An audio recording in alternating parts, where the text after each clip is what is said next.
Hi చాటెట్స్, welcome to CA talks. ఇప్పుడంతా income tax season నడుస్తుంది. ఇన్కమ్ ట్యాక్స్ రిటర్న్స్ ఫైల్ చేసుకుంటున్నారు.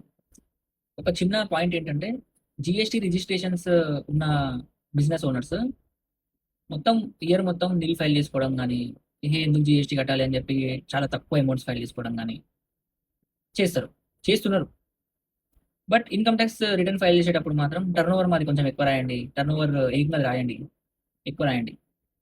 ఒకటి ఆలోచించుకోవాల్సింది ఏంటంటే, జీఎస్టీలో మీరు ఎంత టర్న్ ఓవర్ చూపిస్తే సేమ్ థింగ్ ఇన్కమ్ ట్యాక్స్లో చూపించాలి. సో ఇయర్ అంతా మీరు ఫైనాన్స్కి సంబంధించిన ప్లానింగ్ చేయాలి.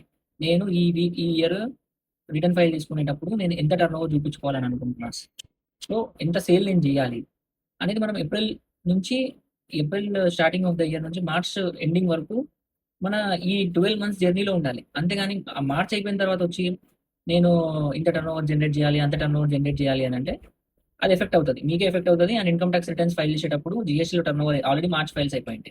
సో జీఎస్టీలో టర్న్ ఓవర్ ఎంత ఉందో అంతే చూపించుకోవాల్సి ఉంటుంది. ఒకవేళ ఎవరైనా తప్పు చూపించిందంటే మీకు ఇన్కమ్ ట్యాక్స్ నుంచి నోటీస్ వస్తుంది, లేదంటే జీఎస్టీ నుంచి నోటీస్ వస్తుంది, మీరు ఎందుకు ఇన్కమ్ ట్యాక్స్లో ఎక్కువ చూపిస్తున్నారు.